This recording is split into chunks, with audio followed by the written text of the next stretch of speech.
Bu arada bunu demeyi de unutmuşam.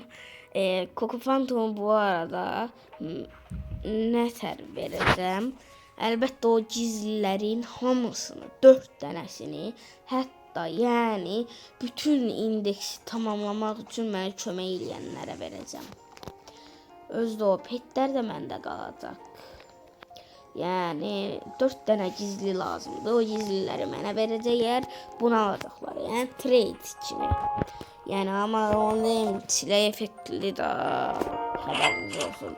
Yəni Evladona belə trade eləyirəm mən bunu. Evladon verin, alın.